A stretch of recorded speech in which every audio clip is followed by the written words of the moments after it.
Alors, on me dit, est-ce que tu pourrais inviter Joël Ménard? C'est un ufologue sérieux. Il édite la revue Lumière dans la nuit depuis 30 ans. Ça pourrait être super intéressant de l'inviter. Joël Ménard. Ah, ben voilà, oui, très intéressant, Chaosphère, parce que c'est un, comment dire, un sujet qu'on voudra aborder et de la façon la plus sérieuse possible. Hein, c'est casse-gueule. Hein, là, on a remarqué, on a passé l'Everest il y a pas très longtemps. On était en chute libre, pente glissante, il y a pas très longtemps. Donc oui, les ovnis, c'est la Napurna, quoi. Ça va, c'est accessible maintenant. On est des vrais Sherpas, hein, si j'ose. Hein. Donc oui, allez sur ce sujet-là carrément. Mais c'est vrai que c'est important d'avoir quelqu'un de sérieux qui nous ramène des sources, qui fasse pas de folklore. Ou voilà, parce que c'est des sujets, comme je vous dis, oui, c'est voilà, c'est l'Annapurna, vaut mieux avoir un parachute, hein, on le sait. Hein, d'ailleurs, il y a, je crois que c'était Laurent Glosy quand il était venu, où il y avait eu, voilà, j'avais reçu des mails à n'en plus finir, où on me donnait des sources ou des exemples ou des gens, etc., sur quoi il s'est trompé. Donc s'il est amené à revenir, je pense qu'on le réinvitera, mais en tout cas, il devra justement ramener ses sources, parce que là, il a eu, en fait, on va dire, allez, à sa décharge et à la nôtre, c'était en pleine transformation, et vous savez, c'était au moment des grandes attaques, et donc on n'avait pas pu avoir le chat, il n'y avait pas pu avoir d'émission en direct, et donc Laurent, on a fait une émission VOD, faut bien le dire. Moi, j'aurais apprécié d'avoir une contradiction, voilà, sur plein de sujets que je connaissais pas forcément, et donc ça aurait été bien qu'il y ait eu cette interactivité ce jour-là. Et ben, en tout cas, ce sera partie remise parce qu'il y a eu beaucoup, beaucoup, beaucoup de réactions, voilà, où les gens n'étaient pas contents en disant non, sur ça, sur ça. Alors c'était des points précis en plus, hein, c'était des choses, voilà, sur tel point, etc., sur une date, sur des machins, etc. Donc des trucs que évidemment en direct les gens seraient intervenus. Alors j'aurais pris la question en direct, oui, telle date, on me dit que c'est telle date, etc. On aurait pu tout de suite avoir la contradiction. Voilà. Alors, qu'est-ce qu'on me dit? Les mots femmes sont moins trolleuses, c'est pour ça qu'on les voit moins. C'est Lily qui nous dit ça.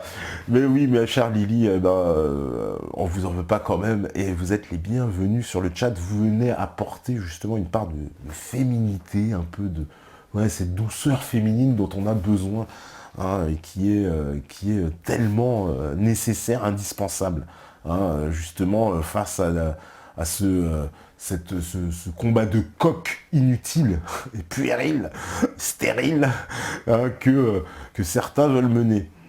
Alors, qu'est-ce que vous me dites encore? On me dit, serait-il possible de parler des dons d'organes de la moelle osseuse pour faire sauter les verrous de la pensée unique sur ce sujet? Eh ben ça, c'est un sujet, effectivement, qui serait hyper intéressant d'avoir. Maintenant, si vous avez connaissance de spécialistes du sujet, ce serait les bienvenus, mais on n'est pas spécialiste du sujet. Mais bien sûr, c'est un sujet très intéressant, évidemment, le don d'organes et de moelle osseuse, sujet pas très connu. En plus, on sait qu'il y a toute cette affaire où on signe avant l'autorisation, puis on connaît tous un peu, bon, c'est un peu morbide évidemment, mais vous avez certainement d'entre vous ont déjà entendu parler ou vu comment ça se passe à travers des reportages sur les accidents de la route, où il y a une cellule de la gendarmerie qui est spécialisée, et qui fait le relais justement pour aussi ces questions. Voilà, la personne, évidemment, elle est dans un accident, et puis, vous savez, c'est dans les 2-3 heures qu'on doit extraire l'organe pour pouvoir faire la greffe. Donc c'est des choses qui doivent se décider vite. Et donc vous êtes encore sous le choc quand on vous demande oui, mais est-ce qu'on peut prendre le cœur, etc. Enfin bon, vous voyez, c'est assez morbide. Et donc c'est un sujet, oui, qui mérite largement qu'on en parle, hein, et qui est très très très intéressant. Alors, avez-vous pensé inviter Marie Laforêt, Erwan qui dit ça, on le passe le bonjour. Marie Laforêt, elle vit au Canada, semble-t-il, donc ça va être un peu compliqué. Pourquoi pas? Si on avait un contact, peut-être par Skype, oui, pour Marie Laforêt, une émission Skype, ça peut s'envisager. Je sais pas, ça va être très difficile aussi de rentrer en contact avec elle, à mon avis. Et puis elle doit être méfiante, elle souhaite pas non plus. Elle avait donné ses interviews, vous savez très bien, chez Ardisson, ça s'était mal passé, elle en avait fait un débrief assez assassin, peut-être quelques mois après hein, le passage quand elle était au Canada, et elle s'est depuis réfugiée, on le sait, au Canada. Ça me paraît compliqué, hein, ça me paraît compliqué. Pourtant, ce serait pas inintéressant, je dis pas ça, mais ça me paraît quand même assez compliqué. Alors, on m'a sorti une phrase dicton qui m'a fait rigoler. Désolé, mesdames. Quand une femme montre sa méchanceté, le diable s'assoit et prend des leçons. Ouais, ça c'est vraiment méchant, en effet. C'est la blague très, très, très... En plus, il a plus 14, tu vois, c'est tous des enfoirés, quoi, tu vois. Tu vois, le mec, tu vois, alors, notre système, tu vois, bon, moi aussi, on trouve ça marrant, le système, vous savez, avec les votes. On s'est dit, les gens vont choisir les questions les plus intéressantes. Mais évidemment, non, ça, c'était compté sur l'intelligence, sur le bon esprit, sur l'objectivité, tout ce qui n'existe pas. Et donc, ce système de points, il a permis de mettre en avant les plus grands trolls. Finalement, c'est l'enfer est pavé de bonnes intentions. C'est exactement ça. Et là, on a la preuve, voilà. Tu vois, c'est un peu ce qui arrive des fois, voilà. Et c'est un peu ce qui arrive souvent d'ailleurs, hein, parce que même des fois, il y en a, ils me font rigoler avec les questions. Ils me disent, oui, tu poses pas la question qui a le plus de points. Mais la question qui a le plus de points, c'est le genre de question qui a le plus de trolls. Alors dans la libre antenne, ça va, vous voyez, on peut se le permettre, on rigole et tout. Voilà, je peux en parler, mais après, ça, pendant les émissions, non, c'est pas possible. C'est pas possible. Alors, que penses-tu du vote de l'Assemblée nationale au sujet de la reconnaissance de la Palestine pour 359 contre 150? Eh ben, ce vote, oui, c'est plutôt un vote symbolique, on le sait très bien. Euh, Moi, je pense que il y a, il y a de toute façon presque l'impossibilité pour eux de faire autrement, hein. On se rappelle qu'à l'époque, la France avait voté oui à l'entrée de la Palestine à l'UNESCO, alors qu'on était sous Sarkozy, je vous le rappelle, et que jusqu'au dernier moment, on avait pensé que la France allait voter non, hein, ce qui eût été logique d'ailleurs, hein, puisqu'on était revenu dans le giron américain de l'OTAN, etc., dans la politique américaine. Et on avait été étonné à l'époque de ce vote. Je suis demi-étonné. Pour moi, c'est un vote de façade. Allez, je vais aller même très loin. Ça va encore pas plaire. Mais pour moi, ce vote-là, qui est un vote essentiellement, de façon, c'est vrai, de gauche, même s'il y a une partie des députés de droite qui ont voté, puis en plus, dans les 150, il y a des mecs de gauche, donc vous voyez que c'est un sujet qui divise. Mais il paraît évident que l'électoralisme hein, de nos députés, en toute logique, il est normal qu'ils prennent cette position-là. Puisque ceux qui vont retourner dans leur circonscription face à leurs électeurs, vous savez très bien que dans beaucoup de zones urbanisées, ils seront confrontés à une population où il y aura une grande majorité de musulmans, une grande majorité de gens qui seront plutôt favorables à la Palestine, et donc ils ne pourraient pas se permettre vous voyez, le vote du non. Hein. Donc ça me paraît évident. On a vu d'ailleurs les députés qui votaient non, il y avait des députés PS d'Alsace, etc., des endroits justement où il n'y a pas trop, il n'y a pas tout à fait la même typologie de personnes. En tout cas, les électeurs sont différents. Mais moi, j'ai l'impression qu'il y a une volonté électoraliste derrière de récupérer un certain électorat musulman en lui faisant un peu les yeux doux dans une ambiance générale où on va pas se masquer, on va pas se cacher un peu derrière son petit doigt pour dire qu'on voit vraiment ce qui se passe. La France est complètement soumise à un lobby, on va dire sioniste, qui la contrôle sous, alors pas évidemment dans sa totalité, loin de là, mais qui en contrôle certains organes et en tout cas certains cœurs du pouvoir, certains cœurs clés du pouvoir, comme les médias ou comme une influence sur des postes et des fonctions comme auprès du président de la République, de certains ministres, etc. Et ça a une influence déterminante, évidemment, pour toute la politique qui va être menée.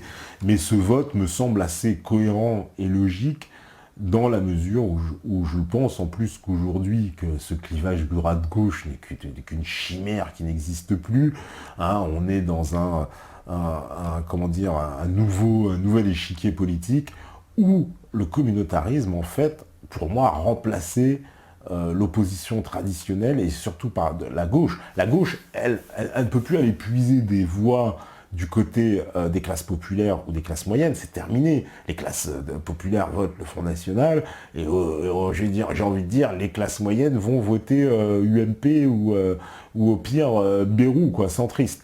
Donc ils ont perdu complètement. Les fonctionnaires, voilà, il en reste un petit peu, on va dire, à gauche, mais voilà, il ne leur reste plus grand-chose, hein, comme catégorie socio-professionnelle ou comme population. Et aujourd'hui, la gauche, dans les banlieues, partout, elle s'appuie sur le communautarisme. On sait comment fonctionnent les maires. Il suffit d'observer certaines mairies. Ils vont subventionner toutes les associations communautaires de la ville, et ils vont former un conseil municipal, justement, qui va être issu de cette pseudo-répartition. Et c'est comme ça que la gauche, elle gouverne, hein, dans toutes les banlieues. C'est sur ce principe-là. Les classes populaires n'existent plus. Donc ils sont obligés de faire des concessions. Ils sont bien obligés même, j'ai envie de dire, de se mettre au diapason de leurs électeurs. Et si ils avaient voté tous très majoritairement contre on va dire, cette proposition qui finalement n'engage pas à grand-chose, hein, d'un point de vue juridique, en termes de politique intérieure, effectivement, ils auraient été gênés. Maintenant, en termes de politique extérieure, est-ce que ça change grand-chose? Non, ça traduit le sentiment qu'il y a quand même une sympathie en France profonde, malgré ce que, nonobstant le fait que on va dire, les tenants d'en face souhaitent effacer, c'est qu'il y a une sympathie pour la cause palestinienne. Voilà, ça me paraît évident, hein. Ça, c'est quelque chose qu'on ne peut pas nier, quoi. Donc, voilà, je pense que à voir comment les choses vont évoluer. Mais ça n'engage pas à grand-chose. Pourquoi pas faire une soirée avec Gilad Azmon, mais avec très, très grand plaisir. Très, très grand plaisir, Gilad Azmon. Un youtubeur qui a l'air sympa, c'est Chris de Minute Papillon. Vous avez déjà pensé à l'inviter? Pas vraiment. Pour tout dire, on l'a vu que c'était un acteur. C'est vrai qu'il n'a pas l'air méchant, mais il me paraît très dans la doxa. Moi, je veux bien, mais vous risquez d'être déçu. Enfin, moi, ce que j'en ai perçu, c'est qu'il était complètement dans la doxa. Moi, je veux bien l'inviter, mais je pense que vous allez vous ennuyer sur une soirée, hein. Ça va plus le troller, et lui, je sais pas s'il sera tellement à sa place. Un retour de Pierre-Yves Rougeron sur Méta TV sera-t-il au programme? Oui, on espère, on va lui proposer. Voilà, parce que Pierre-Yves Rougeron, il nous regarde, il croyait qu'on était une télé d'extrême droite. C'est marrant d'ailleurs. Mais non, je pense que j'ai eu une discussion avec lui et que non, on n'est pas ce qu'il dit, quoi. Hein. C'est un peu fourvoyé, je pense, des fois. Mais nous, on apprécie beaucoup ce qu'il fait. Et oui, ce sera avec grand plaisir qu'on l'accueillera à nouveau pour une émission. Hein, bien sûr, on apprécie énormément Pierre-Yves Rougeron. Hein. Alors, qu'est-ce que vous me dites encore? Que pensez-vous de Monsieur Kesheux, physicien nucléaire iranien, qui déclare avoir inventé le générateur plasma? Connais pas, mais intéressant, mais connais pas. Un mec qui a inventé le générateur plasma, un iranien en plus. Eh ben, écoutez, si vous avez le contact, mon cher, il faut nous l'envoyer. Déjà, on aimerait bien, oui, faire un truc sur l'effet d'humain, on nous en parle souvent. Pas évident, hein, de trouver un connaisseur là-dessus encore. C'est toujours ça le problème, c'est de trouver les personnes. Les sujets sont là, hein, mais après, il faut trouver les bonnes personnes, hein, et les bons sujets. Donc les bons sujets, ils arrivent tout le temps, mais avoir les bonnes personnes, c'est un peu dur. Voilà, ils me disent, ils reconnaissent la Palestine après la colonisation d'Israël. Beau foutage de... Voilà, mon cher Karnak. Voilà, bah, entièrement d'accord. C'est une hypocrisie, vous savez, on vous donne ça pour prendre ça de l'autre côté. Faut quand même réaliser, quoi. Il n'y a pas de... C'est une mascarade un peu, hein, on accorde comme ça, vous voyez, au compte-gouttes, hein, on va dire des concessions aux Palestiniens dans leur combat politique, on leur apporte un peu de représentation, une espèce de semblant, mais on voit bien que tout ça n'aboutira pas, puisque de toute façon, tout est dans les mains d'Israël elle-même. C'est que si Israël décide qu'il y aura un État palestinien, il y en aura un. Si Israël ne décide pas, il n'y en aura pas. Je veux dire, à moins de faire la guerre à Israël, c'est tout. Mais il n'y aura pas d'État palestinien sans l'accord d'Israël. Donc tout ça est une mascarade. Évidemment, c'est une façon, vous savez, un peu de se faire pardonner, pour moi, de l'inaction et du mutisme politique sur cette question depuis 1967, où on a entendu très peu de responsables se mouiller réellement. Alors oui, il y en a certains, oui, on va dire, qui se sont, on va dire, illustrés, hein, comme le général de Gaulle, et hein, on a eu... aussi le coup de gueule de Chirac à Jérusalem, voilà, qui n'était pas, comment dire, qu'il a un peu hissé d'ailleurs au rang de héros dans le monde arabe, mais nos responsables ont été plutôt silencieux, on va dire, sur cette affaire. En tout cas, ne s'expriment pas trop ouvertement pour dénoncer Israël, même s'ils prennent la défense des Palestiniens. Et là au-dessus, c'est la pensée unique, le dogme. C'est comme sur l'Union européenne, on a le droit de critiquer l'Union européenne, mais on n'a pas le droit de la remettre en cause. Et ben, c'est un peu ça aussi pour Israël, c'est-à-dire qu'on a le droit de critiquer Israël, enfin, encore, on a le droit de critiquer Israël, c'est quelque chose, mais certainement pas de remettre en cause. Et donc, parce que la remise en cause, c'est vu comme une trahison. Mais qu'est-ce que la remise en cause? C'est de dire, est-ce que finalement, il ne faut pas faire un pays, parce que l'histoire des deux pays, ça ne tiendra jamais, et un pays avec tout le monde. Mais sauf que oui, ça ne s'appellera plus Israël, ça s'appellera Palestine.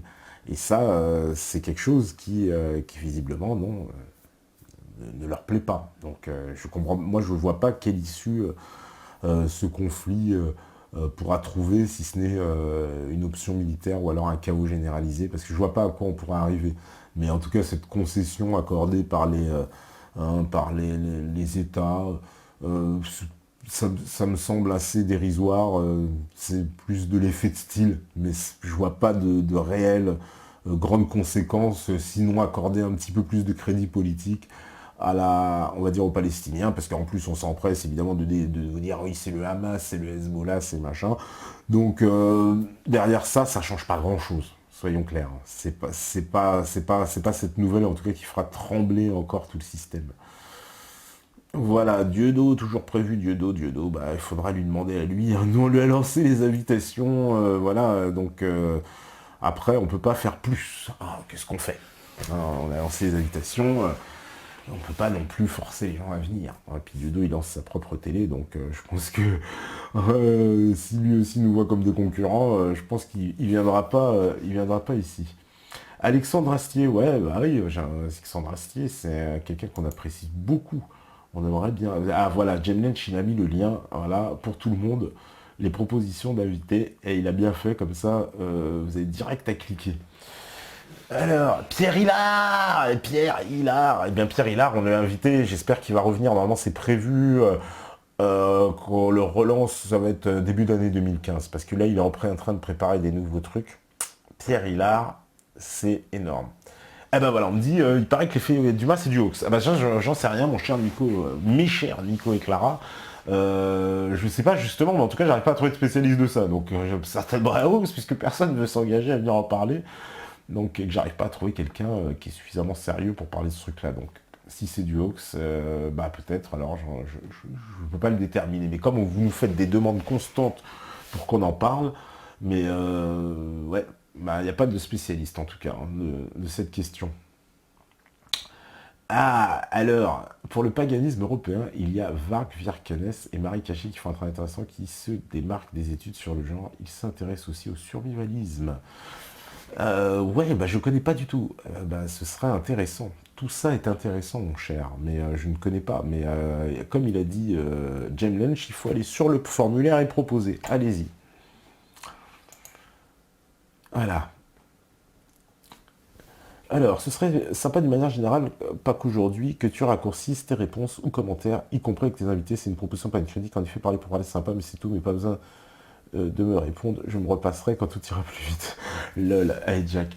Ouais, bah ça dépend des fois, hein. Tu sais, moi je pense des fois c'est bien de répondre vite, des fois c'est bien de laisser un peu aussi couler. Moi, c'est un rythme. Puis des fois il y a des trucs, hein, ils sont des trucs à dire. On a je pense qu'il y a des choses qui doivent être dites. Et puis des fois, oui, c'est bien de répondre au maximum de questions, hein. Moi, c'est ce que j'essaie de faire. En plus, hein, voilà. Alors, qu'est-ce qu'on me dit encore? Une émission sur le Bouiti, le vaudou et toute autre spiritualité africaine. C'est Dialogue qui nous dit ça. Mais ça, ce serait avec grand plaisir. Mais il faut, pareil, trouvons des spécialistes, c'est ça le plus difficile. Hein, et des gens qui acceptent de venir parler. Mais ce sera avec grand plaisir, bien sûr, les spiritualités africaines. Hein, ce serait ce qu'il y a de plus intéressant, hein, de revenir à des spiritualités anciennes, que les gens nous expliquent quels sont les rites, etc. Et oui, le Bouiti, ça me concerne particulièrement. Alors, connaissez-vous François Couplan, un des plus grands ethnobotanistes français? Il a une grande connaissance de la nature et des plantes sauvages. Cela ferait une très bonne émission. Il a une théorie que tout notre système vient de l'invention de l'agriculture. Il m'a aussi fait connaître François Terrasson, dont je vais encore envoyer le travail longtemps sur ce chat, tellement cet homme est important pour débunker notre société et nous par la même occasion. Voilà, c'est Jalif qui nous dit ça. Ah ben non, je ne connais pas François Couplan, mais pareil, mon cher Jalif, je t'encourage à mettre le nom, parce que ça aussi, très intéressant, bien sûr, ça, ouais, carrément, un ethnobotaniste, je trouve ça hyper intéressant. Vous avez tous comme ça des sujets comme ça hyper intéressants, allez-y, hein, proposez, proposez, proposez. Hein, et, vous savez, on prend en compte, je peux vous le dire, vos propositions, on en tient compte parce qu'il y a beaucoup d'invités, hein, justement, vous les réclamez, etc. Hein, d'autres regrettent, hein, on n'aurait peut-être pas dû céder des fois aux sirènes comme ça de certains invités. Alors, on me dit l'effet Dumas est un inventeur ardéchois, il vit en Ardèche, c'est un brevet libre, il marche à l'énergie libre qui existe. Bon, bah voilà, Spinoza, lui, il répond. Alors, c'est un hoax, pas un hoax, bah voilà, bah s'il est fait, cet inventeur ardéchois, en tout cas, on n'arrive pas à rentrer en contact avec lui, bah faut croire que, bon, il a certainement d'autres chats à fouetter, mais c'est quand même difficile, hein, de trouver quelqu'un qui pourrait parler de cette question. Alors on me dit, Étienne Chouard peut passer un coucou un soir sur Meta TV Doomsday. Bah oui, mais on l'appelle tout le temps, Étienne Chouard, il est occupé, bon, hein, il souhaite pas trop se montrer, voilà, Étienne Chouard, on l'a sollicité, hein, c'est pas pour dire, on l'appelle, on est en contact avec lui, hein, Étienne Chouard, on aimerait beaucoup hein, qu'il vienne dans une émission. Voilà. Et Roland Dumas, on me dit, ah bah oui, Roland Dumas, par contre, ce serait intéressant, je vous dis, les politiques, enfin, qui ne sont plus politiques, ce sont les meilleurs. Parce qu'ils n'ont plus rien à perdre. Alors, Roland Dumas, moi ça me plairait, surtout Roland Dumas, il balance, il a plus de complexe, Roland Dumas, bah voilà. Hein, et puis si on invite Roland Dumas, quoi, il va me dire, ah, vous êtes des collabos, participez, voilà. Mais bon, Roland Dumas, ouais, ce serait vraiment intéressant d'avoir un Roland Dumas. En plus, Roland Dumas, signataire du traité de Maastricht.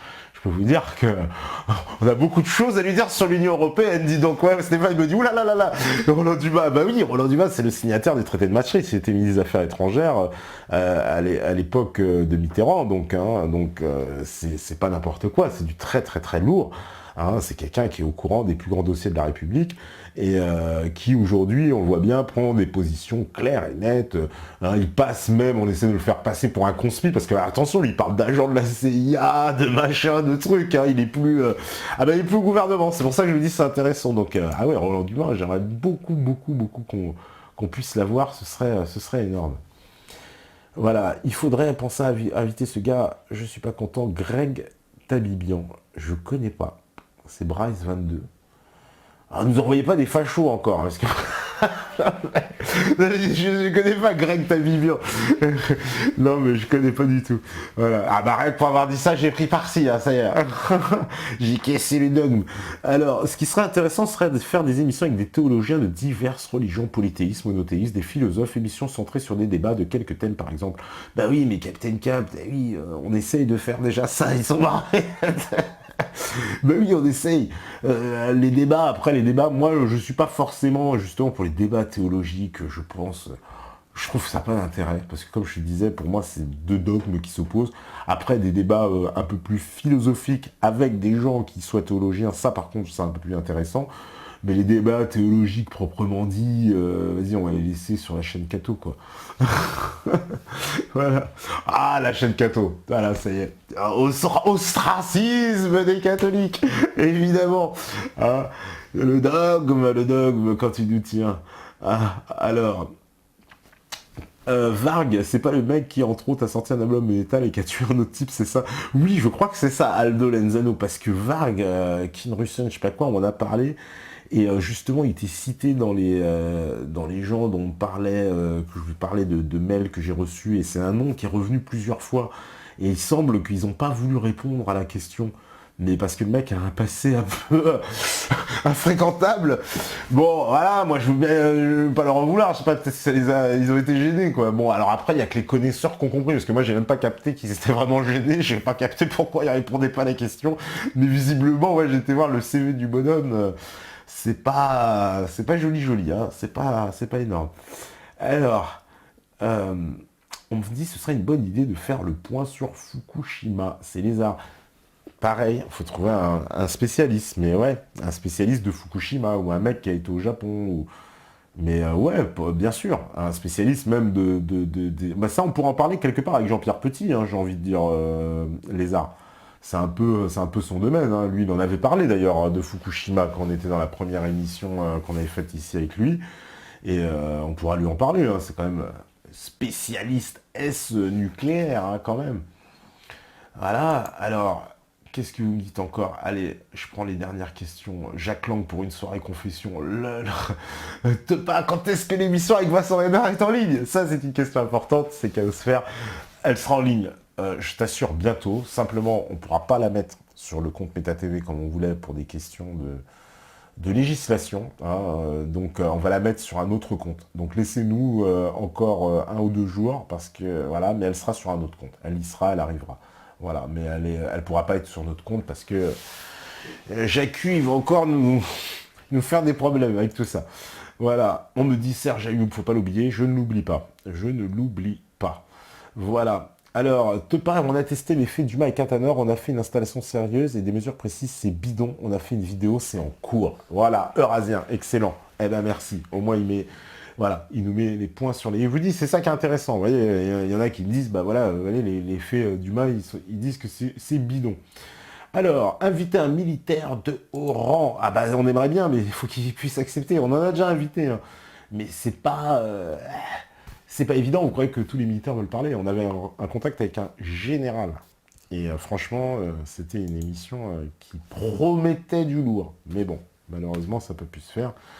Donc voilà, bah, si vous avez un général vous aussi sous la main, allez-y, hein, on le contactera, hein, avec grand plaisir. Alors, qu'est-ce que vous me dites encore? Chouard qui apprécie énormément Foc Lepage. Si vous pouviez les inviter en même temps, ce serait trop super émission à coup sûr. Œil de Lynx qui me dit ça. Ouais, bah, Franck Lepage, je crois pas qu'il viendra ici. On l'a contacté plusieurs fois, il a jamais répondu. Donc non, je crois que Franck Lepage, il faudra l'oublier, hein, il viendra pas sur Meta TV. C'est dommage parce que vous voyez, vous êtes hyper ouvert d'esprit et on vous prend pour d'horribles conspirationnistes. Voilà, avez-vous tenté d'inviter David de l'agence Infolibre? Alors ça, soit c'est une question troll, soit c'est quelqu'un qui vient d'arriver depuis 3 jours sur Meta TV. Il ne connaît pas tout à fait l'historique de Meta TV, mais c'est pas grave. Les autres métanotes se feront un plaisir de lui rappeler. En tout cas, Jacques Grimaud, il vient à quelle date? C'est vendredi prochain. Voilà, donc je sais pas, on sera le combien? Je sais plus, le 14, quelque chose comme ça, ou le 15, je sais plus. Voilà.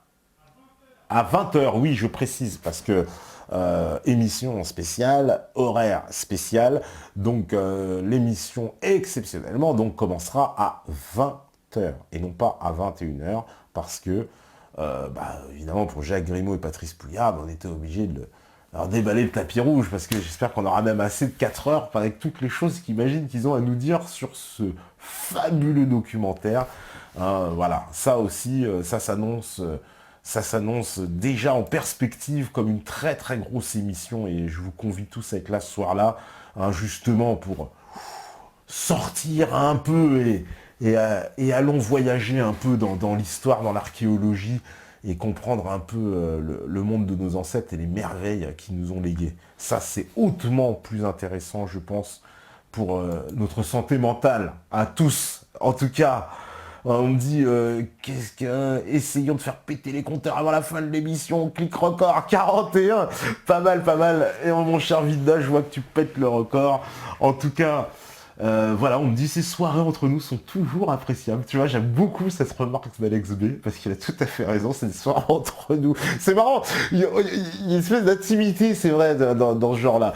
Hein, c'est marrant parce qu'il y a pas de... Comme il n'y a pas d'invité, il y a, c'est vrai, une espèce de ping-pong un peu plus intime. Et puis, il y en a beaucoup, justement, qui confondent le concept de l'antenne est à vous avec la libre antenne. Voilà, c'est aussi, ne confondez pas, je dis ça pour les nouveaux, tu vois, surtout, c'est que dans ces moments-là, vous dites, ah bah ouais, tiens, bah là, ouais, ça répond, on passe, je réponds à 100 000 questions, il y a plein de trucs, etc. Ouais, il y a une grosse interactivité. Bah, c'est le concept de l'émission. Là, on est dedans, il n'y a pas d'invité, on est là, c'est vous les invités.